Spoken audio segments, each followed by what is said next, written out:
craziest bastards I've ever met in my life. I love everyone. What's going on, you crazy bastards? You're back here with Rob, Kimball, Brad for a TNA Turning Point review. We start off the show with Jeff and Kara Jarrett coming down to the ring to open the show, hyping the main event, EC3 versus PJ Black.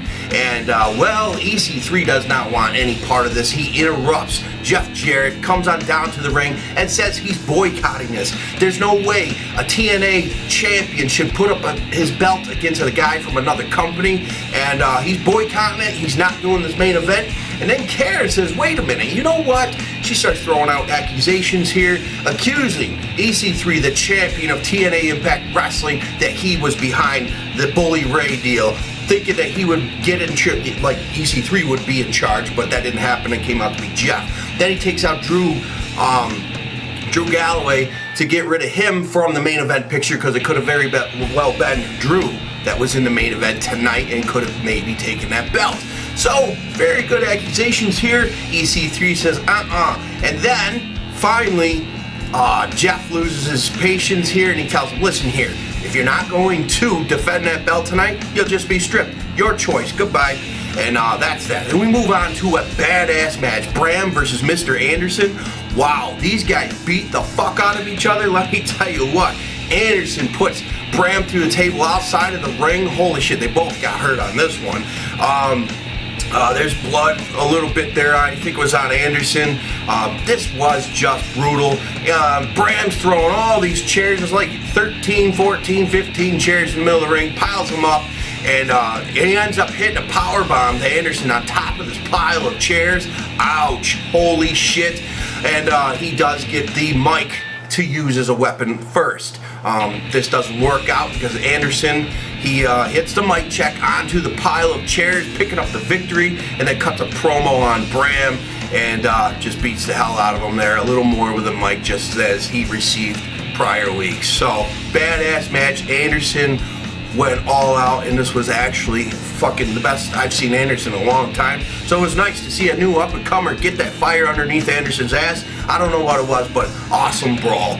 Really badass. Then we have the Revolution. They come on out. They call out Koya. Koya comes out. He says his name is Mahabali Shira, and he likes to dance, have fun, and gets the crowd into it, hits his new music, and he's all about laughter and fun and games, and well, James Storm ain't having it. Cut the music. Well, they beat the shit out of him, and he does have to get Manic to do a splash onto Mahabali Shira, because Manic was good friends with him. He did not want to do it, but yeah, they finish him off, and that is that. So looks like that's Mahabali Shira's new gimmick. He likes to dance. He's got this little dance, I don't know, odd, but it is what it is. We'll see what happens. Next up, we have Jayden and Marty Bell versus Gail Kim in the 6 Sides of Steel. Decent match between the two. Gail Kim comes out victorious here, so it makes the two look like chump shit, but Gail Kim's got this new rise. We all know the spoilers, don't comment on any of them down here, but she did tweet it out so the whole world knows that Gail Kim is now, screw it, it's already out of the bag. She tweeted it. Gail Kim is new champion coming up, so that, it is a spoiler, guys, but she tweeted it when it happened, and that's that. So but then again, it didn't do too much for these two.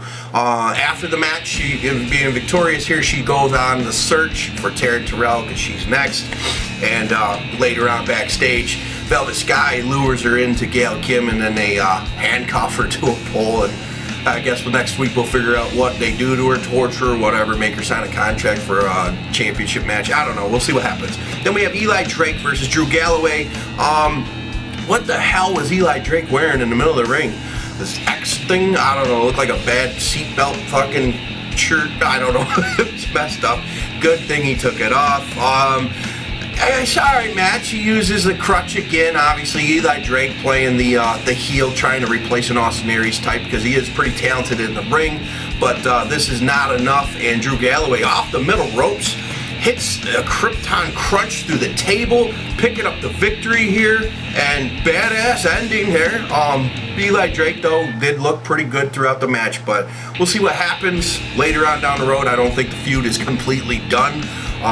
Who knows? Then we have EY comes out, cuts a promo, and he just wants to take, and Melendez comes out, and he wants a rematch, and EY's like, no, there's nothing for me in this. And then finally he looks down at the leg, he goes, I want that. I don't know, this is odd, awkward. They're going to have a match, and winner takes the prosthetic leg from, or Melendez keeps it, whoever wins. It's just fucked up. I'm telling you. Why? I don't know, but it is what it is, and I guess to feed into the EY fucking maniac that he is, I guess that's why. I don't like it, but hey. Then we have Matt Hardy versus Tyrus, because Matt Hardy backstage, he wants he's gonna keep coming for that championship at EC3, but first he's gonna have to go through Tyrus. So he says, screw it, I'll go through him first, and then I'm coming to you. And quick match, very quick. 2 twists of fate to Tyrus to pick up the victory in less than 2 minutes, I think it was. And well, EC3 comes bolting to the ring, takes out Hardy with the belt to the face again, and this leads into our main event, EC3 versus PJ Black. Let me tell you what, this match was awesome. And PJ Black all over the place, and I love both these guys. When EC3's doing a killer job. PJ Black I've always been a fan of when he was in WWE as Justin Gabriel, and it was nice to see him showcase himself. And I'm sitting there thinking, holy fuck, PJ Black is in a main event for a world championship. That's awesome. So first, that is badass. So this is good stuff. PJ Black nails a springboard 450 splash. EC3 kicks out of this, and you're like, wow, how the hell? And we got a chance for both guys. The crowd is pretty much split here, and well, in the end, EC3 reverses the Air Black into the 1%er, picking up the win to retain his TNA championship. Hell yeah, that's a good thing. We don't want to lose our belts to another company, so that's that. And EC3 victorious is badass in my book, and PJ Black rocked it in the ring as well. So awesome show. And then we cut to the end. Jeff Jarrett and Dixie Carter sitting in the back, proud of that main event. They're both happy. Jarrett's doing a good job. Dixie's happy with his work. So he says, let's keep the ball rolling. Let me take over and keep doing this. And he's willing to do it, even though he has to run Global Force Wrestling. Yeah, he seems sincere.